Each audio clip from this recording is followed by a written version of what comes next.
Hi friends, welcome to నానమస్తా channel. Bigg Boss 9 17వ రోజుకి వచ్చేసరికి ముందుగా ఎవరైతే బజారు మోయించే గేమ్ అయితే పెట్టారో దాన్ని కంటిన్యూషన్ చేశారన్నమాట.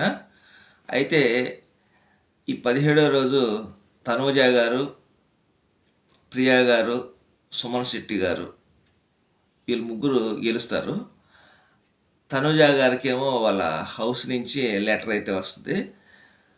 అయితే ప్రియా గారు, సంజన గారు వీళ్ళిద్దరిలో ఎవరు బజార్ ముందు మోగిచ్చారు అనేది సంచాలకులకి, ఇక్కడ శ్రీజ సంచాలకులుగా ఉంటే ఆమె కన్ఫ్యూజ్ అవుతారు.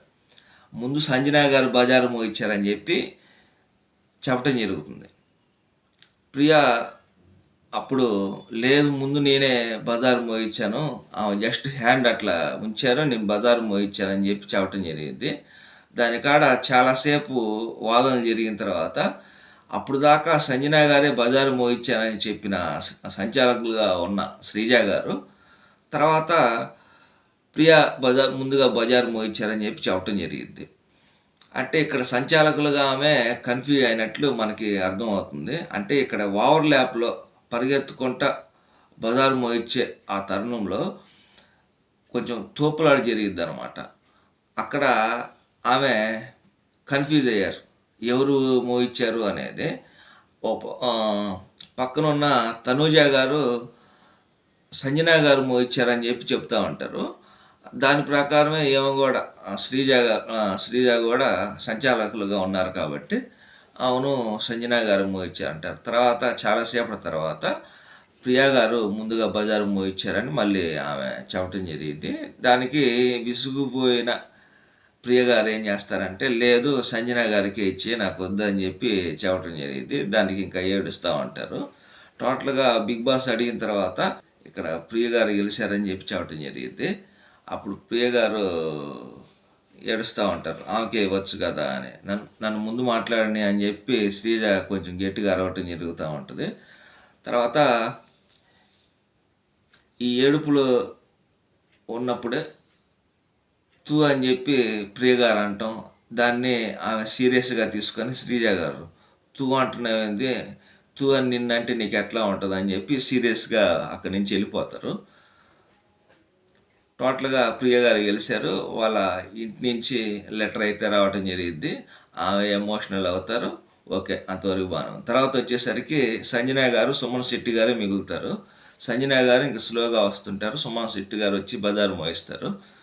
ఇక్కడ బ్యాటరీ అయితే 10% మిగులు ఉంటుంది.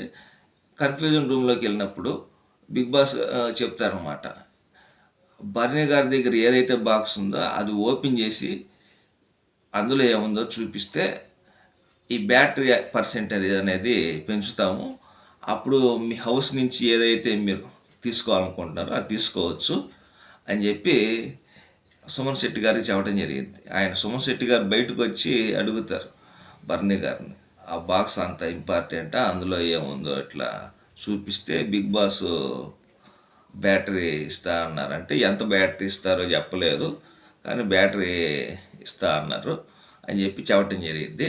అప్పుడు బర్నీ గారు కాసేపు ఆలోచించి ఇక్కడ సంజన గారికి, సుమన్ శెట్టి గారికి ఇద్దరికి అవకాశం వస్తుందేమో అని ఉద్దేశంతో ఆయన బర్నీ గారు ఆ బాక్స్ను ఓపెన్ చేసి చూపిస్తారు. ఆ బాక్స్లో వాళ్ళ అమ్మ, వాళ్ళ గురువుకు సంబంధించి ఒక లాకెట్ అయితే ఉంటుంది, అది చూపించడం జరుగుతుంది. తర్వాత సుమన్ శెట్టి గారు లోపలికి వెళ్తారు. అక్కడ ఆయన వాళ్ళ ఇంటి నుంచి ఏదైతే కావాలనుకుంటున్నారో దానికి సంబంధించి ఒక 40% బ్యాటరీ ఖర్చు అవుతుంది.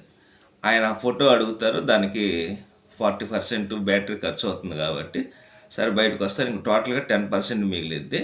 ఇక బిగ్ బాస్ చేసేది ఏం లేక ఆ గేమ్ని అంతటితోటి ఆపేస్తారు. ఇక్కడ అంతా బాగానే ఉంటుంది, కానీ సంజన గారే బాగా ఫీల్ అయ్యారు. అంటే ఆమెకి ఏమి వాళ్ళ ఇంటి నుంచి ఏం రాలేదన్న ఒక ఫీలింగ్ అయితే ఉంటుంది కాబట్టి ఆమె బాధపడుతూ ఉంటారు. తర్వాత ఇక్కడ హరీష్ గారు అలాగే తనూజ ఇద్దరికి వాదన జరుగుతుంటాయి. ఇక్కడ ఓనర్స్ వర్సెస్ టెనెంట్స్ వీళ్ళిద్దరి మధ్య జరుగుతూ ఉంటుంది కాబట్టి ఓనర్స్గా ఉన్న వీళ్ళు ఏది అడిగితే అది వాళ్ళు చేసి పెట్టాలి. కానీ ఇక్కడ ఫస్ట్ నుంచి వీళ్ళు అలవాటు చేసిన ఇదే. అందుకని వీళ్ళు ఏం చేస్తారంటే వాళ్ళకి హెల్ప్ చేస్తూ ఉంటారు కాబట్టి ఆ హెల్ప్ వాళ్ళు తీసుకుంటా ఉంటారు. కానీ ఇక్కడ వాళ్ళిద్దరికి మధ్య గొడవ జరుగుతూ ఉంటుంది. హరీష్ గారికి అలాగే తనుజ గారికి. ఇట్లా మేము హెల్ప్ చేయాల్సి వస్తుంది మీకు, ఇంతకుముందు మేము టెనెంట్స్గా ఉన్నప్పుడు మేమే చేసుకునే వాళ్ళం కదా అన్న ఒక ఉద్దేశంతో అడిగితే, సరే మా టెనెంట్స్నే పెట్టండి అని కెప్టెన్కి చెప్తా ఉంటాడు హరీష్ గారు. అప్పుడు మళ్ళీ సంజన వర్సెస్ హరీష్ గారికి ఇద్దరికి మధ్య మళ్ళీ ఆ బాటిల్ ఆమె వాటర్ తాగి అక్కడ టేబుల్ మీద పెడతారంట. దాని దగ్గర మళ్ళీ ఆయన గొడవ స్టార్ట్. అది తీసి పక్కన పెడితే పోయేదానికి దాని దగ్గర గొడవ చేస్తున్నారని చెప్పి సంజన గారు అంటూ ఉంటారు. తర్వాత ఈ ఓనర్స్ అందరూ రూమ్లో మాట్లాడుకుంటూ ఉంటారు, అసలు మెయిన్ ఎవరి వల్ల గొడవ వస్తుంది హౌస్లో అని చెప్పి మాట్లాడుకున్న అందరు దాదాపు హరీష్ గారు మీదే ఉంటారు. అంటే ప్రతిదానికి ఆయన పాయింట్ మాట్లాడుతూ ఉంటారు. అది తప్పు అయినా కానీ ఒప్పుకోకుండా ఆయన పాయింట్ ఆయన మాట్లాడుతూ ఉంటారు. అందుకని ఈ ఓనర్స్ అందరూ ఆయన మీద కొంచెం ఇదిగా ఉన్నారన్నమాట. తర్వాత వచ్చేసరికి గేమ్ ఒకటి పెడతారు, టాస్క్. బ్లాక్ సీడ్స్ ముగ్గురికి వస్తాయి.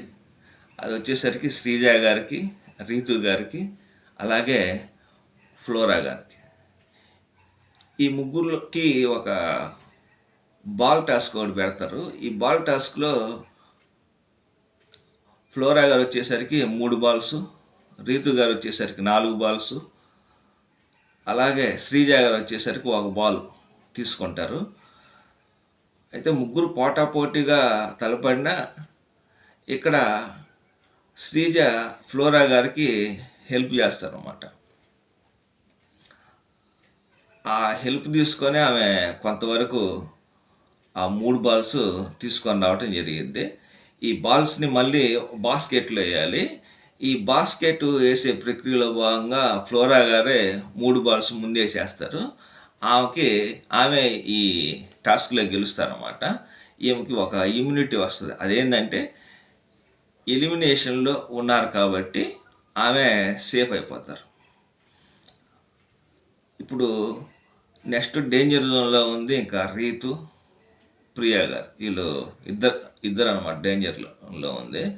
కళ్యాణ్ కూడా ఉన్నారు కానీ అతనికి ఆడే స్కోప్ లేదు కాబట్టి అతను కూడా డేంజర్ జోన్లో ఉన్నాడు. టోటల్గా ఈ వారం ఎలిమినేషన్ చూసుకుంటే ఎవరు ఎలిమినేషన్ అవుతారు, డబుల్ ఎలిమినేషన్ అంటున్నారు కాబట్టి కళ్యాణ్ అలాగే ప్రియా వీళ్ళిద్దరూ ఎలిమినేషన్ అవ్వచ్చు. ఎందుకంటే ఇక్కడ టాస్క్లో రీతు గారు కూడా చాలా బాగా ఆడారు అన్నమాట. అంటే వీళ్ళిద్దరు సపోర్ట్గా ఆడుతున్న ఫ్లోరా గారు, శ్రీజ గారు వాళ్ళిద్దరు ఒకరి సపోర్ట్ ఒకరు తీసుకొని శ్రీజ ఫ్లోరా గారికి సపోర్టు ఇస్తా ఉన్నా కానీ ఆమె ఒక్కటే వాళ్ళిద్దరిని ఎదుర్కొని 4 బాల్స్ సంపాదించగలిగారు. అయితే ఆమె కూడా బాగా ఆడారు. ఈ గేమ్ను బట్టి ఆమె కూడా ఈ ఎలిమినేషన్లో నుంచి సేవ్ అవ్వచ్చు. అంటే ఇక్కడ ప్రేక్షకులు చూస్తూ ఉంటారు కాబట్టి ఆమె బాగా ఆడింది అని ఆమెకి ఓట్లు వేసే అవకాశం కూడా ఉంటుంది. అయితే డేంజర్ జోన్లో కళ్యాణ్, ప్రియా గారు వీళ్ళిద్దరైతే ఉంటారని చెప్పి అనిపిస్తూ ఉంది. వీళ్ళిద్దరే ఎలిమినేషన్ అయిపోతారేమో అనిపిస్తూ ఉంది నాకు. మరి మీకేమనిపిస్తుందో కింద కామెంట్ బాక్స్లో తెలియజేయండి. Okay, thank you.